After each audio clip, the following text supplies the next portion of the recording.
Hello, welcome to Pajama Gramma podcast with Sharon Horne-Ellstrom and the amazing Scarlett DeBease. DeBease. It's just like it's spelled, but I'm not great with names, so I hate to meet accent. Well, Scarlett has got a very incredible profession and something I could probably use help with. So I'd like her to introduce herself and tell us about what it is that she does and why she does it. Okay. Welcome, Scarlett. So I'm a wardrobe stylist, but what I do is I create outfits and wardrobes for women, typically over 40, usually over 60, who struggle with trying to figure out what looks good on them. You know, I always say that as we get older, our contents shift. So things aren't quite where they used to be, or there's more of them. So it's harder and harder. So women get really frustrated. You know, they want to wear the clothes they have, but they don't work anymore. Even if they're the same size, the body changes. You know, it stinks, but it changes. So women tend to get very stuck. And so what I love to do is change how they see themselves.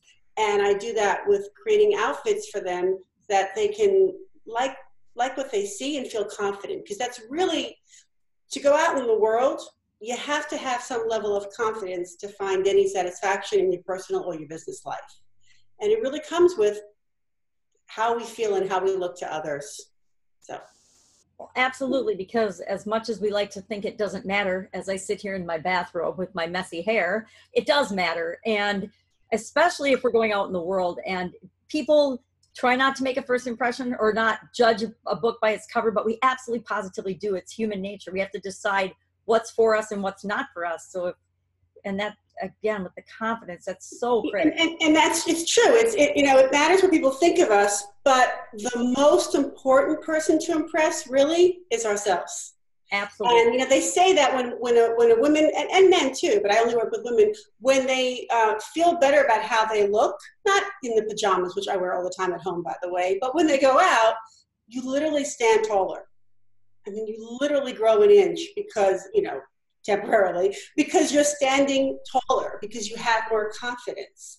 And I always tell people that the wardrobe, what they wear, is really like an expression of who they are, and also if they have their own business, or even if they work for a company, you know, you have to represent the company, otherwise you get called into HR.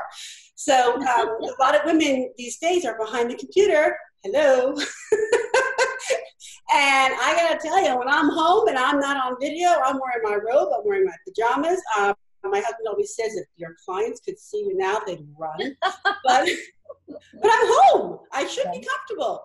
But when I go out, I know that, especially with what I do, I have to present a certain image. Otherwise, why would anybody hire me if I don't know what to wear? You know, and then I have interior decorator clients who are brilliant at decorating a home and adding color and accessories, and can, for the life of them, do it for themselves. They just don't seem to have the interest or the ability. And they're losing the opportunity to show creativity and to start a conversation with somebody, you know? So it's important to make yourself feel good.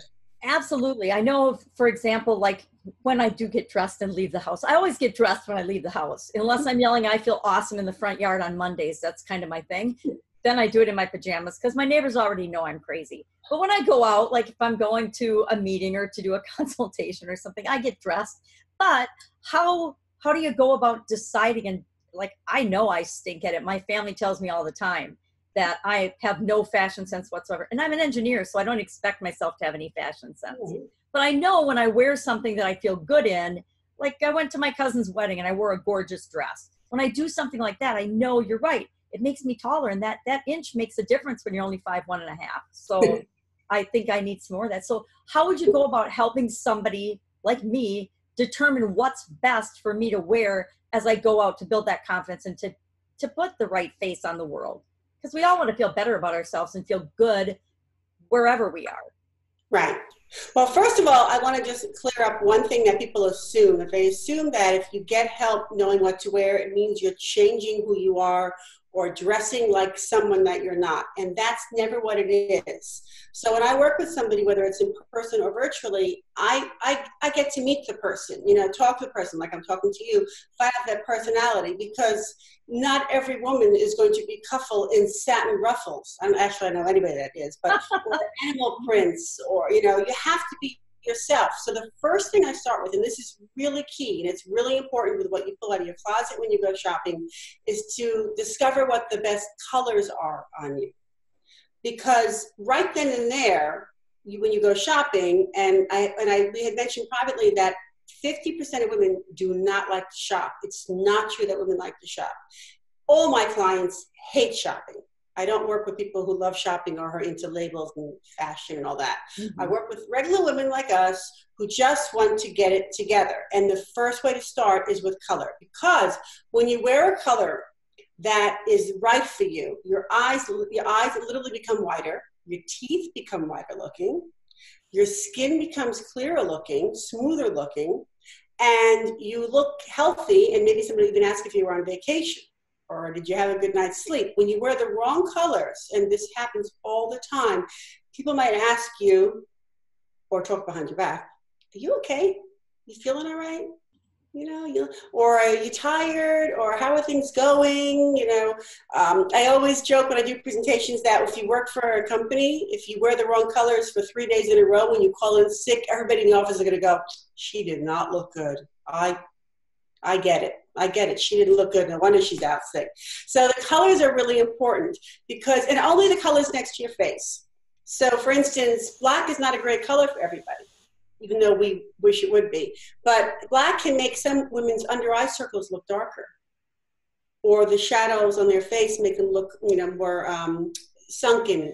So black is fine on your legs, fine on your feet, fine at your waist, but anything up to your face, whether it's with your jewelry or your top or your jacket or the top of a dress, has to be in a color that's flattering to you. So what you want to look for is when you hold a color up next to your face or put it on, look and see if your eyes sort of sparkle more, if there's more brilliance to them, especially if you have eyes with color. Bring out the green, bring out the brown, bring out the blue in your eyes, the gold in your eyes. Use the colors here in your accessories, scarves, necklaces, earrings, and your top to bring out those colors. That's the first thing to look for. And when you do it, you're going to see the difference immediately. The next thing is look and see if the color you're holding up next to you makes under eye circles look darker. Or a big one is a lot of women wear colors that make their face look rosy, and not rosy like, oh, a nice little blush rosy, but like sunburn, rosacea, veins popping everywhere.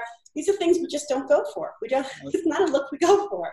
So that's the first thing that I do, and that I would like everybody who is watching, listening to do, is to look at the colors, because that makes a huge difference. And when you narrow down the right colors for you, all your clothes are going to start going together. It's much easier to mix and match instead of having that one thing that you have nothing to go with. Also with shopping, when you know your colors, you're not going to be going through every single item on the rack. You're just going to go right past all those blacks if black's no good for you. White is not a great color for everybody. For some people, it overpowers them. So that's what you want to do. You want to kind of go through your colors, see what happens right here. Then after that, I show a woman details on clothing. So it could be the shape of a neckline. It could be the shape of a hem. It could be where the seams are. If there are certain details at certain parts of the body to help make some parts look bigger, some parts look smaller, which is usually what I'm working on doing. Really, nobody usually wants to look bigger. So like bigger upper body and upper body. So if you want more up here, then you have to bring more attention up here. So if someone doesn't have much of a chest, they should wear shirts with pockets. Oh. But if you have much of a chest, you don't want to wear the spotlights. You don't want to wear the pockets. So these little things that once you learn them, it's like, oh my God, of course. But until you know them. So when I tell women these things, then they understand why when they put on something, they didn't like it, but they didn't know why they didn't like it. So when you know why, you don't make the same shopping mistake anymore and buy the same things. So I start with those kinds of details. And then what I do is I introduce women to out with their own clothes, outfits they didn't know they have. So odds are when you bought, let's say, a pair of pants and a top, you always wear that pants and that top together.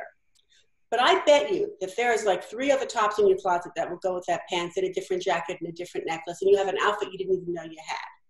Or you might have a suit, and if it's a good suit, you always wear the jacket with the pants or the skirt, but you actually could wear the jacket with something else or the skirt with something else. So I create more outfits, and people are always surprised because they say, no, I have nothing, but there are at least 10 new outfits in their closet. This is always, period. Nice, yep. And then I provide a shopping list. Either I give it to my client and they can go on their own, or I go shopping with them physically, or I shop for them, online shopping and send them the links. Because, and here's the thing about shopping, that women tend to buy what they already own. So let's say you find a top that fits you, you're so happy you buy it in 5 colors and a couple of prints. And when you do that, you're duplicating the same look. You're not going to be able to make more outfits. And then when one day you find out or something changes on you and that top isn't good anymore on you, you have 5 of them. So the trick is to not keep buying the same thing over and over again. And women are like magnets. We are attracted to what we own. It's like bad relationships, bad food, bad habits, and the wrong clothes. We tend to like get to the rack of clothes and like get pulled in to buying another black dress or another black top or another black pair of pants. We don't need it. We need new things. Guilty? I'm so guilty of everything you're saying. It's kind of mind-bogglingly scary. No wonder my family's all over me, because I do that. Ever since college, I would find a pair of pants or a shirt that I liked, and I'd buy it in every color. Right. I've done that for, 3 decades at least. And did that actually make you feel like you had more to wear? Not necessarily, no. It just meant I had a different colored uniform I could wear every day. So I didn't have to think about it very much. Right. So you're better off having one great pair of pants, preferably one for flats, one for a little bit of a heel, and a whole bunch of tops and a whole bunch of accessories, as opposed to the same pant in 4 different colors. And odds are most women are only going to wear the black pants anyway.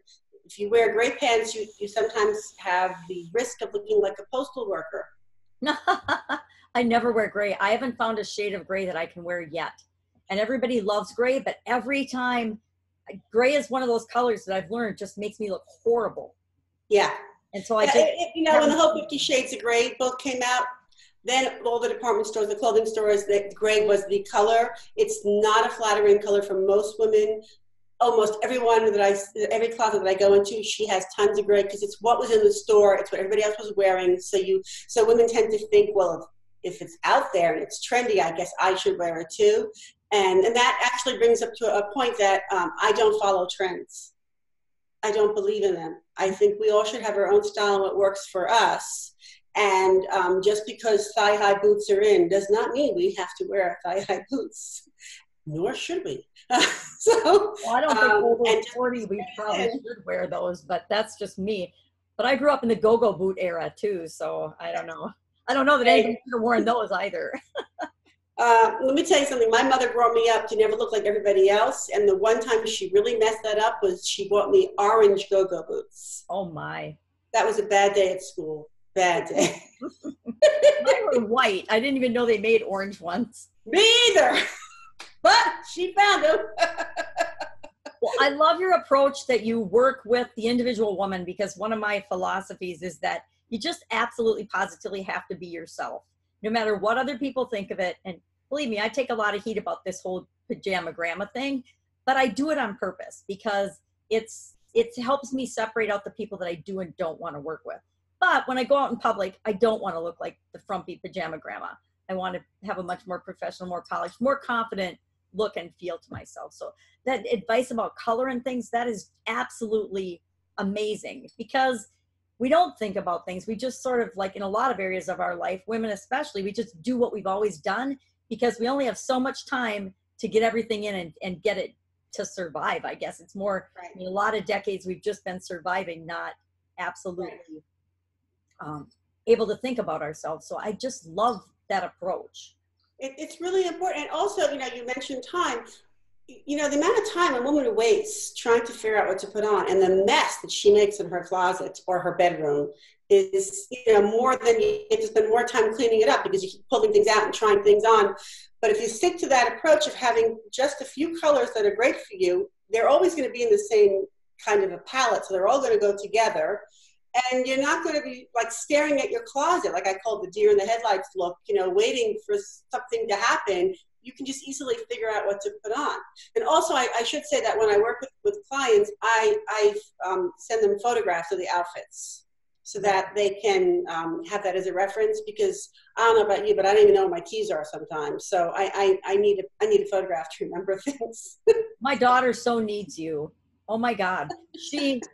And I'm not like this because, with having the kids and working and everything in corporate America and then having my own businesses, I didn't have time to sit and pick out outfits. So my strategy's always been, all right, what color do I feel like today? And I'm one of those, I've got a terrible rainbow closet because my first job out of college was working for Procter & Gamble. And you either wore navy blue suit or you wore a black suit. And you wore a white shirt and a red tie of some sort, bow tie, or if you were fancying it up. Otherwise, it was blue and white or black and white. So for years, my closet was black and white and blue and white. And that was the entire closet. And I got sick of that. So when I left that role, I went psycho rainbow. And so my closet is like a rainbow mess. And that's why, okay, what color do I feel like today? And then I would only pick from that color. It's my same theory for the nail salon. You go in there and they've got, thousands of colors. So I just pick a number before I go in, or I just pick a color and then I have to pick in that color family. Right. Probably should have colors that look good on me. That should probably be the place to start. Your nails are the right place to have fun with the color. Oh, I totally Shoes, handbags, even, a little bit with some accessories, like, but really, near the face, it really should be the best colors. But you want to stick with more neutrals, basic colors, and then add some fun, like I said, with accessories and occasionally with a printed top. Mm-hmm. But you don't want to go too crazy with the colors because you're gonna spend money on things, on pieces, and not be able to have a wardrobe. Right. And the other thing is that women, there are many women who have packed closets and say they have nothing to wear. I have actually very few clothes because I mix and match a lot.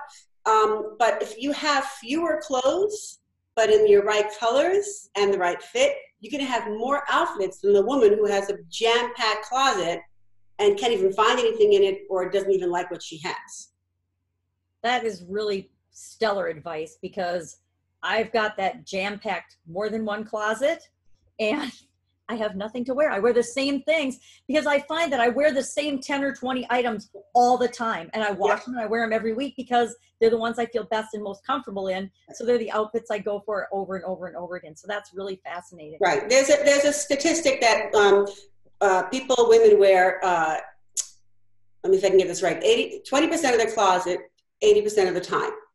So if you get rid of all that other stuff, you could actually improve your percentages and wear like 90% of what you own. Yeah. It's good to weed out a little bit and also look at what you have in the sense that, well, if it's I don't care if it's old because old doesn't mean you can't wear it again. I only care if it looks obviously like it could be in a 1980s sitcom wardrobe, then it's not good. If it is something that is 4 sizes too small because that's what you used to be, what are the odds?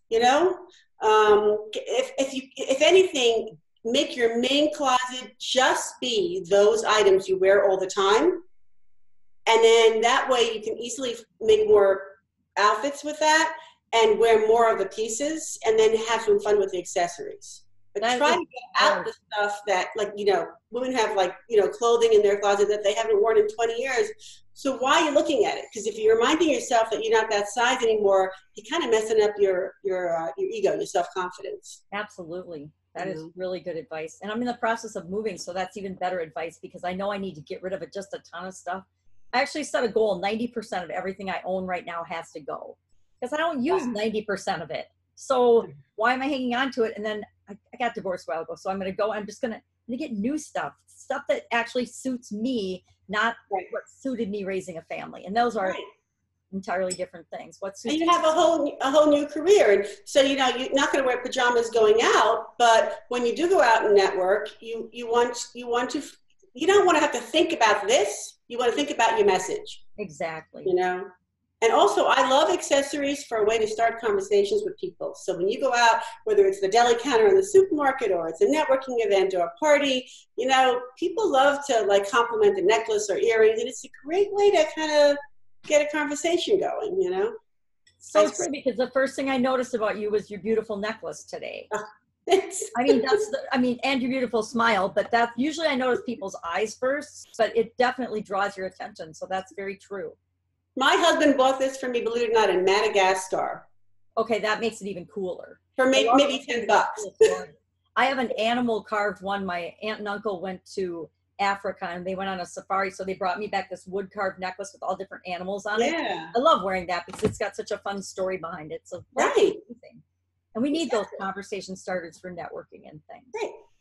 So love your process, love everything you do. How can people that are listening get in touch with you and take advantage of your amazing skills for all those like me that hate shopping? And have no idea what to wear? And you're not alone with the shopping, so don't feel anymore that you're like some strange person. I was super excited and de-stressed to hear that, because I always thought I was kind of a freak because I hated shopping in my family. I'm like, thank goodness my sisters and mom would take my daughter because she feels like she missed out.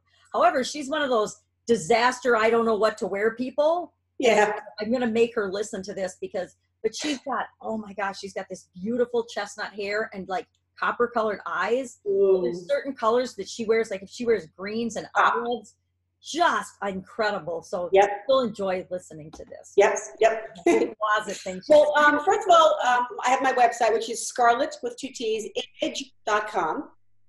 And that's the same way you can find me on Facebook. You can find me on LinkedIn, on Instagram, Twitter, but I prefer Facebook and Instagram. But really, Facebook is the best thing. My website, if you go to my website, scarlettimage.com, on the top menu it says Start Here.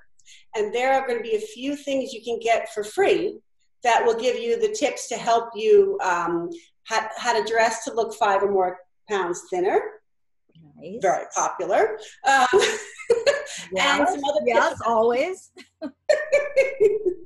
No one's ever come to me and asked me to make them look 5 or 10 pounds heavier. Well, I've got a mother-in-law or an ex-mother-in-law who could use, she could definitely use some looking heavier.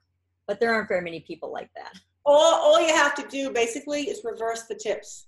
Oh, good to know. That's it. So anyway, so then you go to scarlettimage.com, Start Here, and there you can see a whole bunch of free resources, and that's a great way to get going. If anybody wants to ask me any questions or talk to me, they can just go to contact, and there I am. But basically, it's Scarlett Image everywhere. So that's how you find me. I love that, because some of us aren't that consistent. And that's why some of us have closets that are chaotic and ridiculous as well. Scarlett, thank you so much. This was so helpful for me personally, and I'm sure all of our listeners as well. And I think I mentioned to you that I am doing a women's summit. So I'm probably going to hit you up to have you be a part of that if you're interested, because I think this is things that women need to know. I think the focus of the summit, I'm actually doing the details on it right now, but I think it's going to be the number one thing everybody talks about, men or women, and women echoed it as well, as I've been doing some research and canvassing and asking people, because I'm an 80-20 gal too, the old engineer and statistics in me. And it's, I need more clients, I need more customers, I need more sales, I need more business. Well, what better way than to be presenting yourself in the best light possible and attracting people to you? And that's why I think what you do is so important and will be so beneficial there.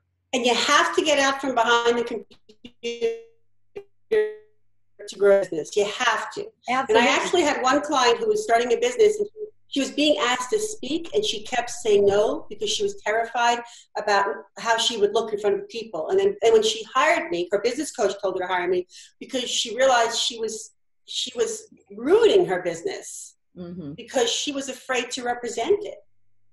So now, forget it.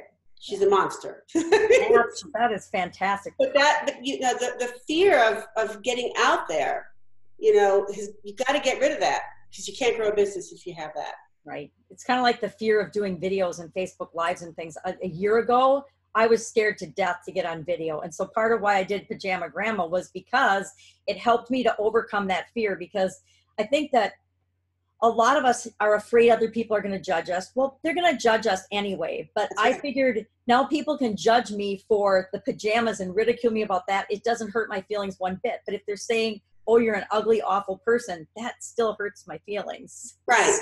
So, and that doesn't matter. Yeah, and that can happen no matter what you're wearing. So it totally does. It totally does. But we have to realize and remember that when people do that, it's about them. It's not about us. It's never about us. And that's what helps you get through that. But yes, super duper amazingly helpful and wonderful. Thank you so much for taking time with us this morning, and we will be chatting soon. Okay, my pleasure. Thank you. Thank you. Take care. Bye.